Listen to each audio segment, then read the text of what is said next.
बलौदाबाजार जिला के सिमगा में पढ़ैया लइका मन ला सूखा राशन के रूप में सोयाबीन की बड़ी बांटे गई। फिर ये बड़ी खराब निकला थे। जब इला साग बना के देखी गई तो एकदम करू लगी। जिला देखत हुए एक शिकायत करे गए। बड़ी पकड़ के ऐसे और शाम को बना के देखा तो एकदम ओला धोए में पूरा पिघल गई। पिघले के बाद जब ओला बना के देखे हैं तो उसका स्वाद बहुत खराब रही से तो ओला मतलब नाली में हमन फेंक दे। हमला बड़ी जैसे मोर नाम है हिमप्रभा। हमन कल जो स्कूल गए रहे हमन किरवे खरा हमला बड़ी दे रही से तो ओला सब्जी बना रहे हैं तो भूल गई से और बहुत अजीब से लगत रही से तो कोटना में डाल दे हैं किरवे खरा छटनी शिकायतें हमने पहले से आदेशित कर दिया है कि वो बड़ी वापस कर दें और उनको रिप्लेस करके दूसरी बड़ी दे दी जाएगी और फिर से बच्चों को दे दिया जाएगा।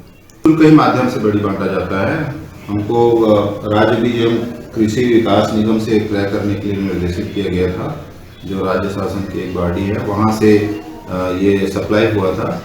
हो सकता है कुछ पैकेट्स में शिकायतें आई हैं, बाकी में तो नहीं है, कहीं पर है। उसको निर्देशित कर दिया गया है कि सारा पैकेट वापस लेकर के हमने एजेंसी से भी बात करके मंगवा भी लिया है, हमारे स्टॉक में रखी हुई है। जैसे ही आएगा हम दूसरी बड़ी सप्लाई करेंगे।